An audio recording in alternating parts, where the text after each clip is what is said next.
Welcome to Sports Talk with Steve Jones, the daily talk show with the voice of Penn State football and men's basketball. You never know what special guest may stop on by any given day. Now here's the man of the hour, Mr. Steve Jones. Well, they stormed the court last night. That they did. Penn State won 87-83. We go back to the pregame show, and I made the point in the pregame show with Dick that the 6 teams that won the NFL playoff games over the weekend had one thing in common. They all scored first. They all played with the lead. And we feel against when you're playing a team like Wisconsin, even though they have changed a bit athletically, it's still not the greatest athletic team in the world, but A.J. Storr is a good athlete. Blackman's a good athlete. They've added them in to the mix. If you can get to the lead on this team, it makes a big difference, because if you have to play uphill against Wisconsin, they can slow the pace of the game down to the point where they can just drain possessions, and now it puts more pressure on you. Well, Penn State only lost the lead for a total of 17 seconds last night. Not bad. And that made such a difference in the game.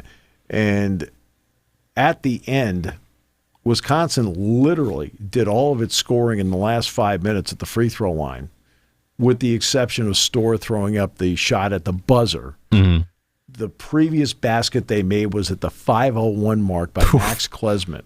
All right. So 5 minutes they just didn't score, essentially. Didn't hit a field goal. They scored, but it was at the free throw line. And but Penn State, you're going to get pressure from a team like this. Remember, they've only lost now 4 games. They're 13-4. The common denominator for Wisconsin in all 4 losses is quite simple. Each one of the teams, including Penn State, shot better than 50% from the field. So when they've held teams under 50, they're 13-0. When they're over 50, they're 0-4. Penn State shot 52 last night.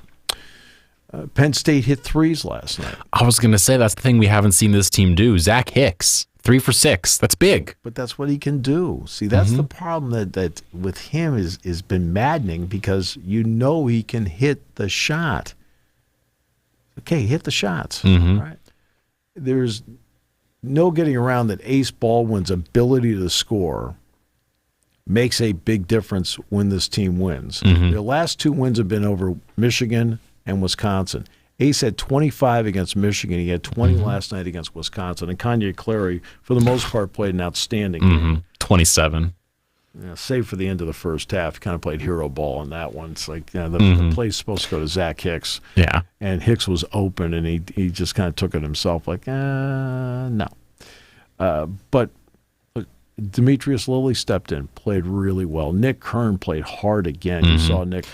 He's had a couple good games in a row now. That Purdue game, he was dynamite throughout that game. He was the only real bright spot on that team. Yeah. He was going everywhere, flying around the court, making defensive plays, and also cutting at the right times, rebounding really well, and just did everything you needed him to.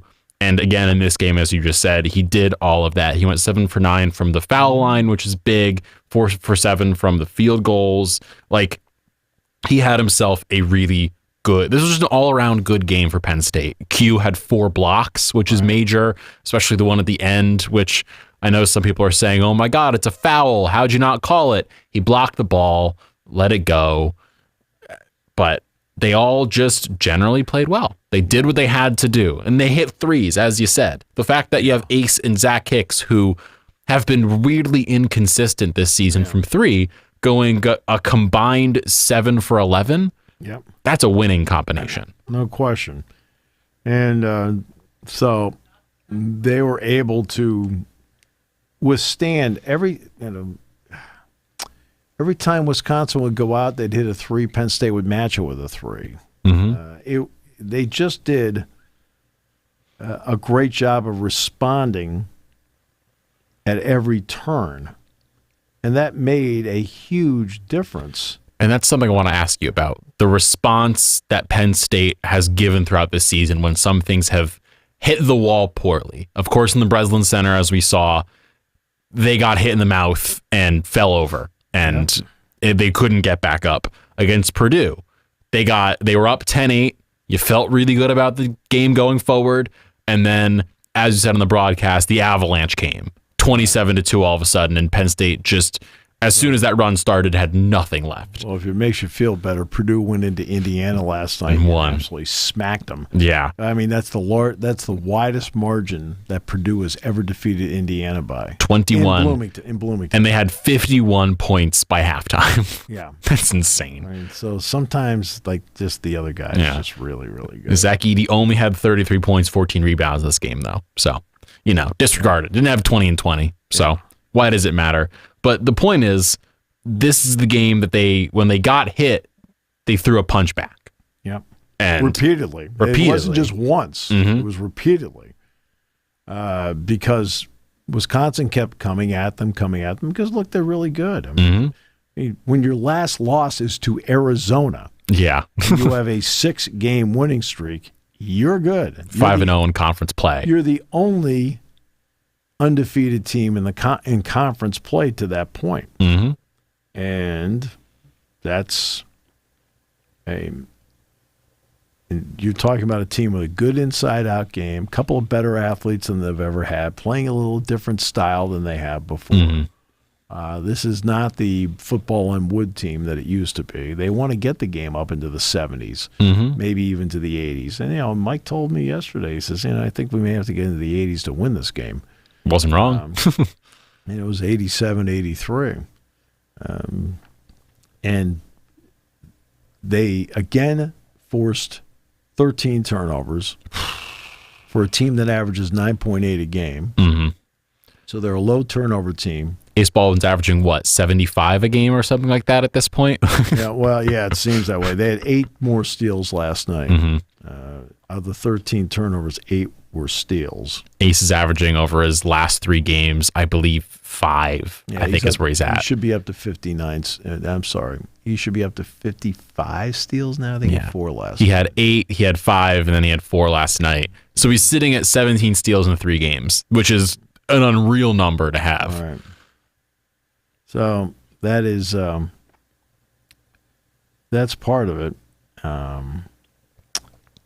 And I think this is a big win just for this team to have, because huge win. Look, you went up against one of the better teams in the country. It's been playing great basketball and against everybody, and you won. And you had this run where you lost to the Breslin Center, which was just a demoralizing loss. You then beat Michigan at the Palestra, which was big. You felt good about that. You had the rough loss. The Northwestern. The Northwestern one's the one that you sit back and that Northwestern's very good, but that's the one where you had. Yeah, you had it. It's a home game.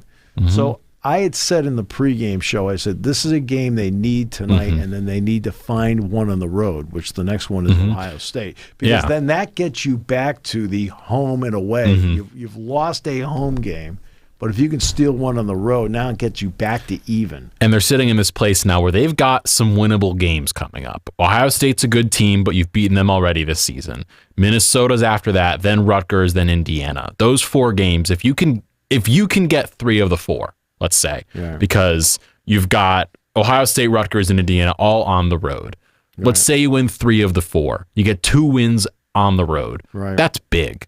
That is really big going forward and gives you momentum going into the back half of the season, where you have Northwestern again, Michigan State, who's started playing really well, of course, as we saw in the Breslin Center.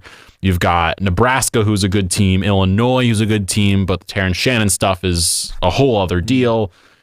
And you start making a run towards the end of the season to try and get yourself in a good spot going into the tournament. It's a good position to put yourself in if you can get 3 out of these 4. It's a big run here. All right. So you got Ohio State next. They rallied from 18 down, beat them in December. Ohio State's on a 3-game losing streak. They're slumping a bit with some of their guys shooting the ball at this point. But the losses have been, they lost to Wisconsin at home. But Ohio State's problem is they can't win on the road. They have not won a road game since January 1st last year. Not great. And that happens. Now, Penn State hasn't played a lot on the road this year. I mean, they haven't. They played at Michigan State, played at Purdue. That's been it for road games because their game with Georgia Tech was in the Garden. They played 3 games down in Orlando. I mean, those are the games that were away. Mm-hmm.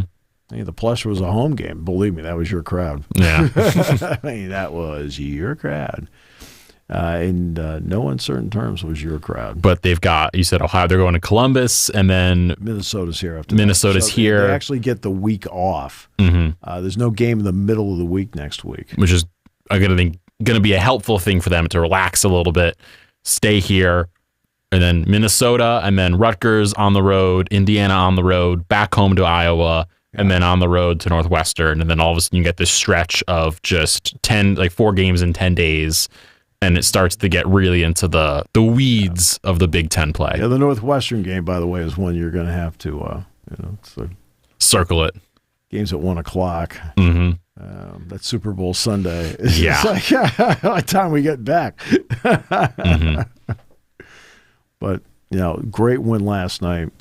Qudus Wahab played well, but then he got into foul trouble, and you needed somebody to step in. Demetrius Lilly stepped in and played hard. He had a career-high 5 rebounds in the game, 5 or 6 rebounds last night, and he played well. He played very well, and as Mike said, he's a good listener. That's what, and that's, you're not going to get better at anything unless you can listen. And I thought that Kern played really well. Dunn did a decent job last night. Leo hit a 3. And they were, 8 of 20 in threes last night. 840 shot 40% from 3, 53% from 2s. Yeah. So overall, good game. And now you've got this stretch run where you're hitting the peak of the Big Ten basketball. You've gotten past Purdue. And you don't have them anymore. And you're not going into a hornet's nest on Saturday. The Breslin Center can be a hornet's nest. Mackey is a hornet's nest. This is not. I mean, Ohio State will have a crowd there, right? But Todd Jones from the Columbus Dispatch said, look, they're not drawing well right now. Now, it's a Saturday. It's at noon. I don't know what it means for the students, but there's probably going to be 9,000 people there in a building that seats 18. I mean, that's one of those buildings, I realize that for concerts, you need to have buildings this size because if you don't, then the price per ticket goes through the roof because there's a certain number that the acts want to reach. I understand that. Sports-wise, this building's too big, and Value City Arena in Columbus is too big. It's 18,000 seats. I've never seen 18,000 people in there. Never have. I've seen maybe 13, 14 in there, max. I will say this, a miscalculation I made with Ohio State basketball was that when the Columbus Blue Jackets came into existence, I said, look, Ohio State dominates the town. The Blue Jackets aren't going to make much of a dent in what's going on there. No. Actually, the Blue Jackets, I think, have made a dent because you have to make choices as to what you want to do, and people are staying downtown. They're going to Nationwide Arena to watch the Blue Jackets as opposed to watching Ohio State basketball. So I think it has actually made a dent in what's going on. So, yes, will it be a, quote, hostile crowd? Yes. Will the students be behind the bench? Yes. Is it really on the level of Mackey and Breslin? No. No. The only one you've got coming up that might be on that level would probably be Assembly Hall. I'm assuming Indiana would be the one that's at least in terms of getting close to that level, in terms of the what arena it is, the program, the history, the everything coming into it. It's going to be Assembly Hall, Indiana on the 3rd would be the best you're going to get out of the rest of the road games, where the rest of them are teams that are good, but there's no Breslin Centers, no more Mackeys. You don't have any more games against Purdue and no more against Wisconsin. The crowd there is going to be, they're usually pretty good there to their credit. And they're playing well this season, which helps. Yeah, but even when they're not playing well, I mean, to the credit, the Nebraska fans show up. Yeah. They don't play at Cole, which that's a tough place. Now, playing at Rutgers, I mean, it's 8,000 people. That'll be loud. Rutgers on the 31st will be a loud game. Let's give credit where credit's due. But this is not going to be one of them. I mean, playing basketball there, people are enthusiastic, loud. The students are behind the bench. But it's a lot like playing, with all due respect, like playing football at Michigan. Yeah. no offense, football at Michigan is not an intimidating experience. A lot of people versus intimidating is a very different thing. Yeah. I mean, they have a lot of people, but it's not really a loud crowd. Now, it seems a little louder now because when they redid parts of the stadium and put up the luxury suites, it's keeping more of the noise in. But yeah, that's just, but that's a different story. Like I said, this is not going to be Saturday. It's not like it's going to be a claustrophobic experience. Mackey Arena is a claustrophobic experience. Yeah. Mackey's loud. Is a claustrophobic experience because everybody's right on top of you. But look, they played well. Clary continues to play at a first-team All-Big Ten level. Ace had 25 against Michigan. He has 20 last night. It's like when he's doing things like that, Penn State's chances of winning go up exponentially. Plus, he had 4 out of 5 threes last night. Okay. Yeah. That makes a gigantic difference. When he's making threes and when one of those role players, one of the Zach Hickses, Jameel Brown, Puff Johnson, when one of them, Leo Boyle, starts hitting threes, it makes a difference. And you saw it, of course, Zach Hicks 3 for 6. And at some point, Puff's going to have a game where he's going to just go nuclear like we've seen other players do in the past. And that's going to help this team a lot because when your role players make shots, it takes all the pressure off of Ye, all the pressure off of Ace, and means you guys can relax a little bit. Like you don't have to be doing everything for us all the time. Like these guys are hitting shots too. And you have to look at the past history of guys. Now I realize that getting shots in the Big Ten might be a little bit different than getting shots in the American. I got that. All right. But Zach Hicks is a 37% three-point shooter, 38%. Ace shot 37% last year in the Atlantic 10 for VCU. That's the part in all of this that has been baffling is that guys who actually have, Leo Boyle, has popped off 200 threes in his career. And that's the part that has been baffling. Currently there, Zach is at 30%, Ace is just below that, and Leo's at 27. Right.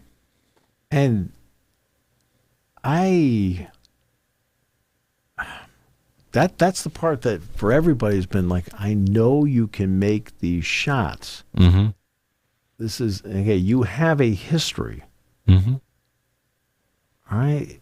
And to have everybody at the same time not make it. Yeah. That's been now last night, guys made shots. Leo hit a big shot top of the key. Okay. Zach hit, three of them last night. 4 more for Ace. Like, okay. What a difference that makes when guys who have a past history of making the shot with a consistent basis actually go out and hit the shot on a consistent basis. It's even like in Mackey. You saw Jameel Brown make some threes, and all of a sudden, like Purdue got quiet, Mackey got quiet for a minute, and Penn State settled into the game a little bit. They got back to about a 16, 17-point game, and you're like, okay, someone's making threes. And then, of course, you had a stretch where they had 3 rebounds and missed 4 open three-pointers, but we don't talk about that. Well, Matt called the timeout. Yeah. It was getting to a point where it felt like, okay, we're back in this game all of a sudden. Yeah. And as soon as these guys can start hitting their shots, whether it's Zach or Leo or Puff, it's got to be one of those 3. Because DeMarco's played really well. He's been hitting his threes. Jameel's hitting his threes. Kanye's hitting good shots. It's just these 3 guys and Ace. You're just not shooting well enough. Right. And there's no explanation. They're all open. A lot of them are open. That's the thing. You keep seeing Zach miss open threes, and I'm just sitting here saying, we know you're a good shooter, as you said. Like, we know you could shoot the ball well, and this is an open shot. This should be one of the easier shots you're going to have. Well, all right, let's start with this. If you are not getting a quality shot, you can see why they're missing them. So let's go back to the game where they were 3 of 17 in threes. I think it was the Northwestern game. I asked Mike on the Thursday show which was the day after the Northwestern game. Of the 17, how many were good looks within the realm of reason, construction of the offense, right? And seemed to be relatively clean looks. And he said 15 of them. Mm-hmm. I asked Joe Crispin the same question. He said 14. He said the difference is that one of the three I thought was a bad look was Kanye, and he made it. Mm-hmm. He says, okay. So it's a crazy world out there in the world of the Big Ten, because Wisconsin is now 5-0, is now 5-1. Purdue is 5-2. So Wisconsin's 5-1, Purdue's 5-2. Indiana's 4-3. Illinois is 3-2. Northwestern's 3-2. Nebraska's 3-3. Minnesota's 3-3. Iowa's 3-3. Maryland's 3-3. Penn State is 3-4. You're not that far from being in the upper part of the conference if you can go out and now get one on the road this weekend. Yeah. Now suddenly you're back at 4-4. That makes everything different. Pretty much that entire middle chunk, the Northwestern through Penn State grouping, is just like, it's going to be a round robin, and Michigan State's probably going to get better and climb out of the 2-4 hole. Everything from Indiana on. Yeah. I mean, Indiana's 4-3 now, right? I mean, pretty much just Purdue is in a realm of their own category. Wisconsin, similar, and then the Fighting Illini are kind of up there, but they're a weird team right now. So those three. Oh, how about the handshake thing with what the heck are we doing? You get rid of those three teams, and pretty much everybody else below there is just gonna be beating themselves and beating each other up. It's going to be a dogfight to see who can crack into like the 4th spot going into the Big Ten tournament in Minneapolis. It's going to be a wild ride, but my favorite saying, which I would like to say here, I don't know if you know John Rothstein. Yes, it is. Big bracketology guy. Yeah. And he put on Twitter last night, of course, when Penn State won, Penn State beat Wisconsin, it was big. And one of the comments was about how John always has these sayings about coaches. Yes, so death taxes Matt Painter, or red bleeds orange, Red Autry, something like that. And someone said, John, it was sitting right there for you. All roads lead to Happy Valley. That's right. Beautiful. Just wanted to say it. Well, you got it. You got it in there. Thank you. Thank you. So, yeah, again, Wisconsin's 5-1, Purdue's 5-2. Now, here's the bunch. I mean, here's the bunch. Okay. Right now, percentage-wise, in third place, Illinois is 3-2, Northwestern's 3-2. Indiana's 4-3, Nebraska's 3-3, Minnesota's 3-3, Iowa's 3-3, Maryland's 3-3, Penn State's 3-4. If Penn State beats Ohio State, you're sitting, as you said, 4-4, 500, and you're right there. Yeah. I mean, you're not that far away from anything here.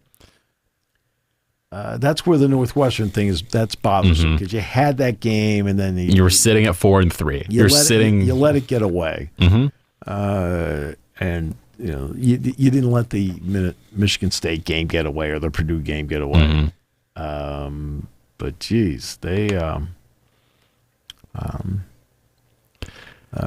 But look, it's a great win. But now, okay, you just can't go, hey, we had a great win. Yeah, you got to go play again. Yeah. Okay, well. The hope is this is a momentum starter for the team, where it was clear last night after the game, of course, as you started off this show, fans stormed the court, students stormed the court. It was a great scene. You felt good about it. Rhodes seemed really happy. I know afterwards, Kanye and Ace during the press conference were happy, chatty Cathys, were smiling, which is something we haven't seen a lot of this team do, is smiling and enjoying themselves because it's been such a weird season, I guess. And now you get this big win. You beat the number 11 team in the nation, and you look at the rest of your schedule. You say, this is a winnable schedule. This is a winnable rest of the way where we can put ourselves in contention for a good spot in the Big Ten tournament and possibly put ourselves on the bubble going into the actual tournament. Right. So there they are. Great win. And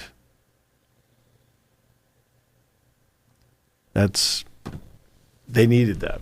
That's the shot in the arm they needed. So now on to Ohio State. Bruce Thornton, Roddy Gale, Zed Key, Akpara, Evan Mahaffey, and Jamison Battle, who's Battle for the most part has shot the ball really well this year, but against Michigan he did not have a good game shooting the ball. Now back home could be a different deal. So, yeah. But that's who they have coming up. Some of the bench guys. I mean, Royal had a good game. Bonner has been slumping. Middleton hasn't done a lot in the last 3 or 4 weeks. I mean, it's kind of an interesting dynamic there. They're 12-5. Excuse me. Keandre Lambert-Smith is coming back. He kept everything. He didn't talk to anybody about it. He finally did put something out on Twitter yesterday, I think. Because the NFL draft deadline was Monday. Look, guy had over 50 catches last year. Now, he didn't have a lot of production the last couple of games of the season, which is 180 of where he was a year ago. He had a lot of production down the stretch last year, the Michigan State game, the Rose Bowl against Utah.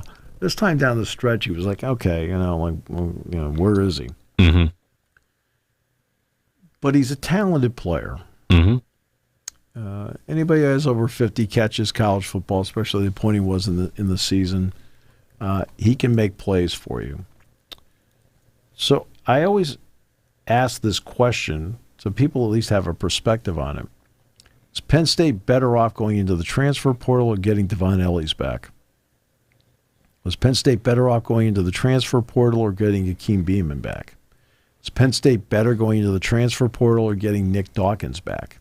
Is Penn State better off going into the transfer portal or getting Keandre Lambert-Smith back? Well, guess what? The answer to all of those is that getting the guys back that you know can play and make plays are always the guys I prefer to have.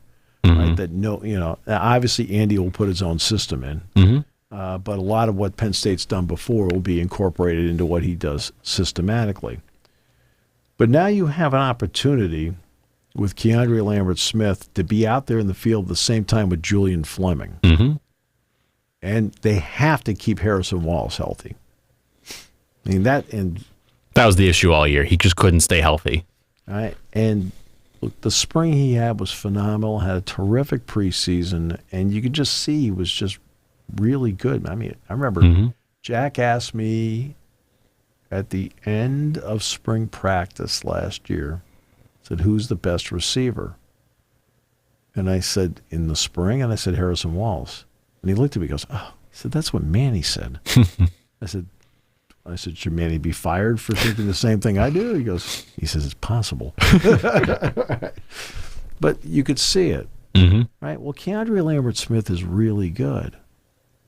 And to have a guy like Julian Fleming there with him, that's the big portal pickup you needed, and keeping Keandre Lambert-Smith.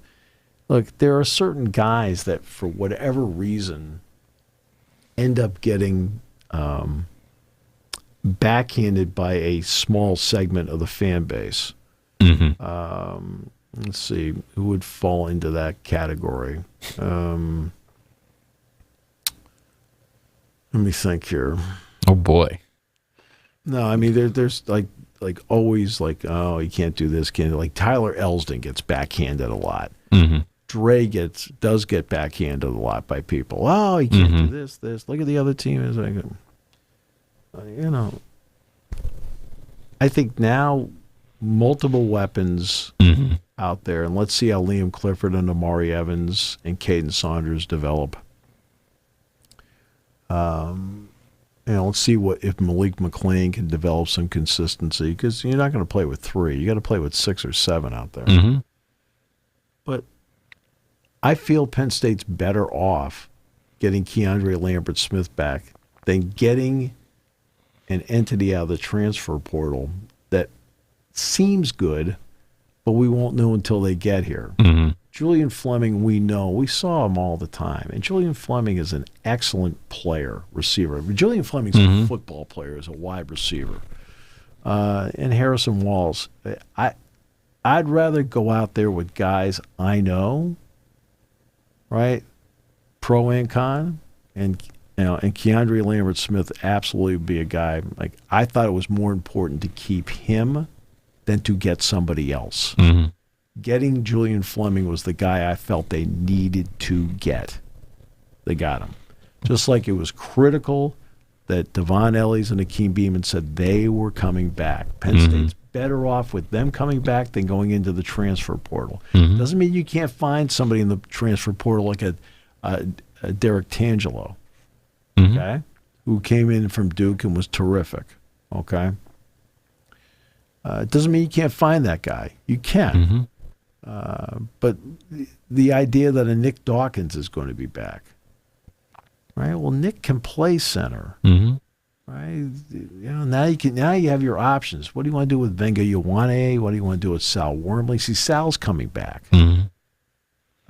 Well, would I rather have Wormley back or a transfer in that spot? I'd rather have Wormley back, right? And now you want to add in a Nolan Rucci. And I was talking to Matt LePay, the Wisconsin play-by-play announcer, last night. He couldn't say enough good things about Nolan Rucci. Couldn't say enough good things about him. And he's got a couple of years to go here. And when between Rucci, Javen Williams, Anthony Donko, Drew Shelton, okay, now you're looking at it, the tackle spots where you've lost both your starting tackles, Caden Wallace and Olu Fashanu, right? And that's how you selectively use it. But it's not just a question of who you get in the transfer portal. It's who doesn't go into the portal. It's who you keep. It's who you keep. Now, let's face it, at Ohio State, they're jumping up and down today. We knew Emeka Ibuka was coming back. He already announced it. But Travion Henderson's coming back, which has been the trend the entire time. He was always trending to come back. And all of us were like, okay, I can't believe he's coming back. It's like, but he's going to come back. And I, they needed to get a couple of corners that were veterans because you're losing Johnny Dixon, Kalen King. As I mentioned before, Zion Tracy's going to be a really good corner here. Don't sit there and judge the Ole Miss game. Right? You're judging it on one game? That's a starting point for this guy. Right? He wasn't out there playing every single down of every game. And then he played against one of the better receiving corps in the nation. Yeah, they're good. They're good. They play with pace. The game's going 100 miles an hour to them. It's going to slow down to 5 miles an hour to them in no time. And having Kimber and Harris in there on a team, and we'll see what Tom wants to do with it. Does Tom how much nickel does Tom want to play? Does he want to play any dime? Some of the things that Manning was doing before, but Tom with his own touch may want to do. But now you have the option, if you want, of, okay, I've got Winston, I've got Reed, I've got Wheatley, I've got Harris, I've got Kimber, I've got Cam Miller, I've got Tracy. Now you have options as to how many DBs you want to put out, which packages you have. Is somebody in that package good at blitzing like Johnny Dixon happened to be? You'll know that figure that out once you get into practice as to who can do that and who can't. It's not like Miller didn't have a couple sacks this year. He did. But how do you want to play it? How many linebackers you want to play? Down linemen, things like that. You feel good about the defensive end spot. But when I have known entities that I like, I need to keep them before I go into the portal and get somebody else where I know for the most part who I'm getting, but I really don't know until they're actually in my camp. Right? You can see everything you want on tape, but until you see it in person and it fits in your system, you don't know. And the personality, and on-field practice personality, things like that, a locker room personality, things like that. And Penn State upgraded the wide receiver room by getting Julian Fleming. They upgraded the wide receiver room by keeping Keandre Lambert-Smith. Right? Trey Wallace being healthy upgrades it again. And then we'll see the development of Liam Clifford, the development of Amari Evans, the development of Caden Saunders, the development of Malik McLean. They all need to develop, in that group especially, the consistency. Right? Because they're all capable of doing really good things, but they have to do that on a play-in and play-out basis. right? You've got Tyler Warren back. No need to get a tight end. A really terrific one staying with you. You know Khalil Dinkins is going to be good. Rapley's is a really good prospect. Jerry Cross. And then Reynolds is coming in as well. And Joey Schlaffer also was in that group. And the same thing with the running backs. Almost, you got two great running backs still. Right. But you know what? That's why when I sit there and I realize we're in an NIL world. And people think that the players are raking in this gigantic money. There are a couple of players out there in college football raking in gigantic money. Everybody else is getting some here and there. Okay? I sit there and I hear, like, the criticism, like, can't do this, he needs to go, but, I had people telling me, down in Atlanta, he's got to go. I'm like, going, no, I want to keep him. It's my personal preference. Because guess what? I know what he can and can't do, and I also think he can do better. He has a floor now. You now know what the base is. You know what he can do, and now he can upgrade. But I've seen enough good things from him. The big catch against West Virginia, the touchdown in the opening game, the long touchdown pass, that he had in the Rose Bowl against Utah. The big plays he made against Michigan State. He's made plays. All right, and guess what? I think having another guy out there like Fleming, it's going to help with Wallace. Right, frees him up to make more plays.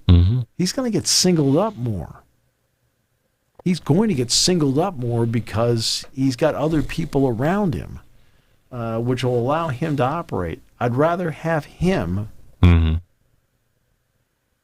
than another portal acquisition at wide receiver. Now, maybe they go into the portal after the spring, after looking at everything in the spring, because you don't know yet with the spring, that 15-day window in the spring, who will go in, and now do you have to replace somebody in there? So you have to constantly be looking, okay, is there another wideout out there that we can maybe get to add to the group?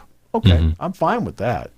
I'm just glad this guy stayed. I'm really glad this guy stayed. Agreed. And speaking of portal, a guy who just entered the portal, one of the, I think, biggest prospects, too, we've seen in a little bit, Caleb Downs. I want to talk about him a little bit. The Alabama safety who was a star this year as a freshman, second-team All-American. He's now entered the portal following Nick Saban leaving and Kalen DeBoer coming on in. What do you think about the exodus Alabama's having? You've got Downs leaving. Bond, of course, already left for Texas. Bond is already committed to Texas. He's in. Isaiah Bond, who got the game winner against Alabama. Their leading receiver this past year. Against Auburn, for example. A great line by my buddy Brad Nessler. Bond. Isaiah Bond. That was great. I loved it. But part of this is you have 30 days. So the Alabama players can put their name into the portal until February 9th because Nick Saban retired. Just like the Washington players now have time to put their name in the portal, and now the Arizona players can put their name in the portal. They all got 30 days from the time their respective coaches left. There's no players from Washington putting their names in the portal because they're all in the NFL draft already. But I pointed out it's going to be a dramatically different Washington team than the one you saw play this season because we're going to have 16. There's going to be a minimum of 16 starters turning over. I mean, your 3 starting receivers, your quarterback, your starting running back are already gone. Right. I mean, they're going to be here in November, I think. They play Beaver November 2nd. But for some of these guys, right, it is, for the most part, it's going to be an all-new coaching staff. And some of them may want to go in and just dip their toe in the water because they have the option of going back if they want. Just because you're in the portal doesn't mean you're automatically leaving. In most cases, you are leaving. But not everybody leaves. I mean, guys come back. Look at Townley for Penn State. He was in the portal a year ago. Well, guess what? He's still here. That's as an example. I remember Cam Sullivan-Brown put his name in, and then he came back, a wide receiver. Just because you're in the portal doesn't mean you stay. It doesn't mean you're automatically going. It just means the door's open. Stay. Just gives you the options. And I think a lot of the Alabama players, after playing for Nick Saban, probably wanted to keep playing for Nick Saban, but now are looking around saying, all right, let's just check it out here and just make sure what we're doing here before I commit to staying at Alabama. And I think that's part of it. Will some of them get incredible opportunities? Sure. Could some of them get great NIL opportunities? Absolutely. And this is, I think that's going to be part of what's going on. What's interesting is the Arizona guys, the quarterback and McMillan, the wide receiver, have not put their names in. Because a lot of people are just like, oh, hey, McMillan. Because, I mean, T-Mac's a pretty good player. I watched the Alamo Bowl, which was a fun game to watch. I really enjoyed watching that game. I think I was in Atlanta. I was in Atlanta. I watched that game in the hotel room. And it's like, wow. And, I stayed up late to watch that thing because it ended past midnight. And it was just a really good game. So you get a long, hard look at the quarterback, at McMillan. But that's... Yeah. I mean, but I think for like those players at Alabama, right, this is a chance to find out, okay, is it possible there's something out there I would prefer? Is there a place I would prefer, a coach I would prefer, or is there an NIL opportunity that could help out my family and help me out? I mean, and if it just comes back to, and I'm actually better off staying at Alabama. Kalen DeBoer will take them back. Yeah. Because what are his options? Kalen DeBoer doesn't have options right now. He's sitting there and... He's just telling these guys, come back and trust me. That's basically what it is. I mean, that's where he is because there are other names in the transfer portal that have already been gobbled up in this round. Kalen DeBoer doesn't have a lot of options except to re-recruit these guys at the moment. Yeah.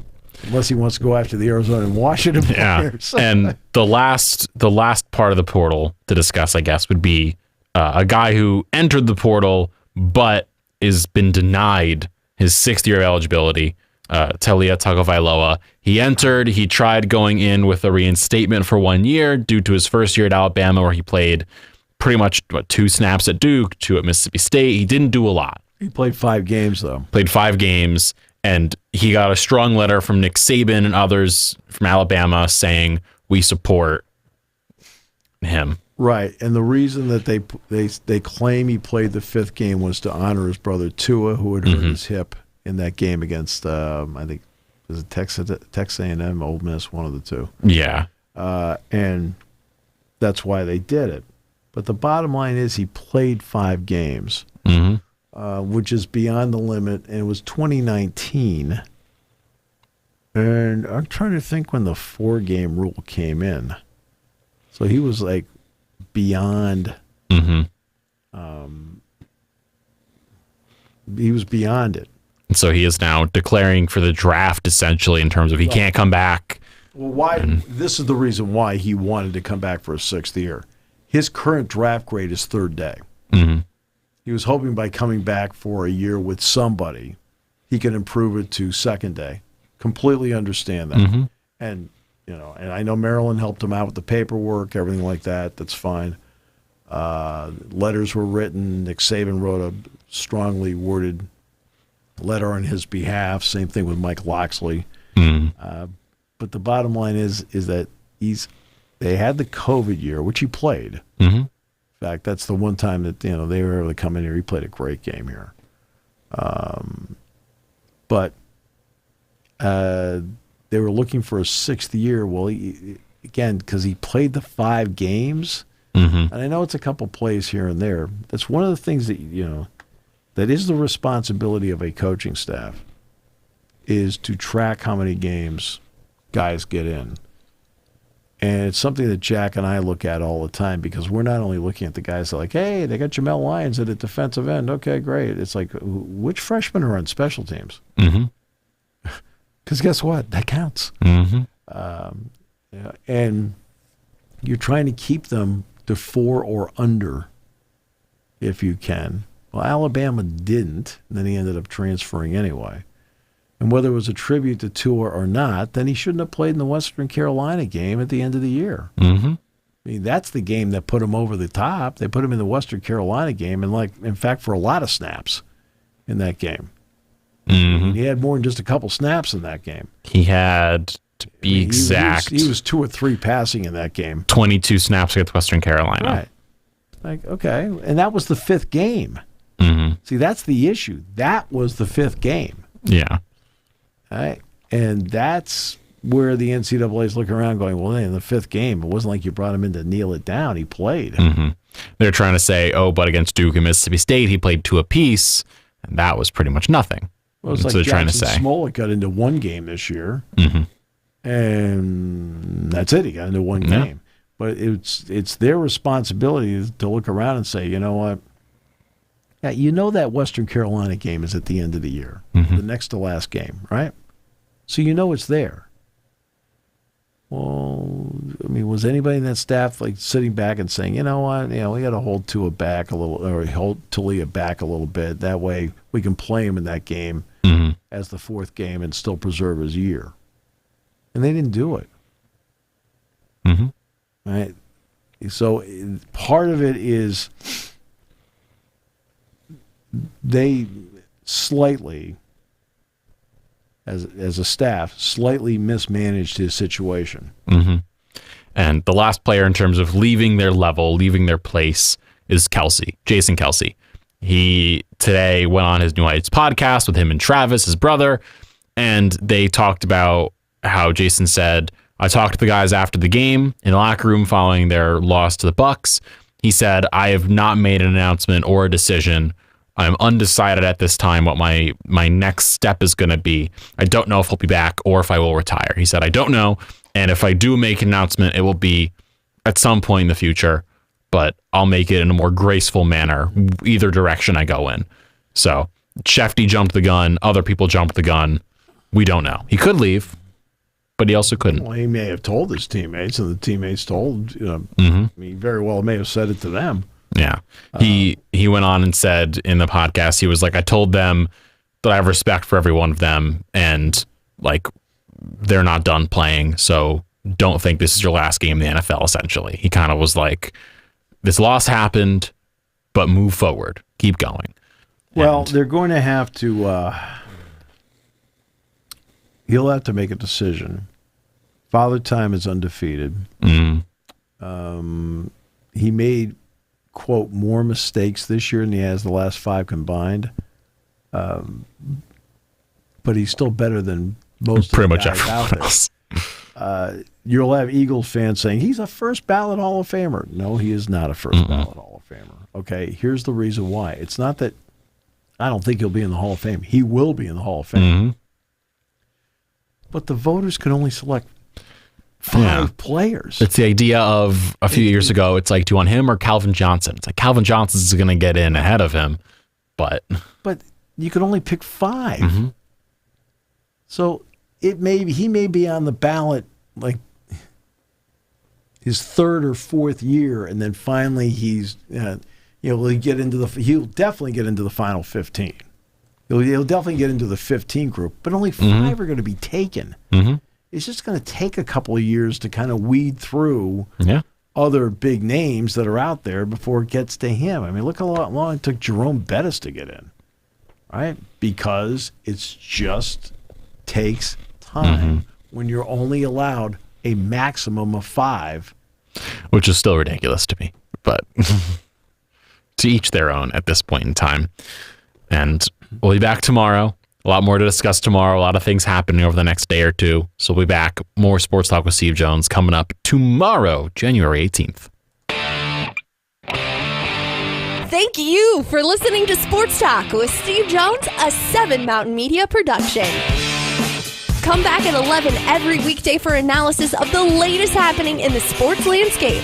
From college football to European soccer, Steve and Kyle cover it all on Sports Talk with Steve Jones.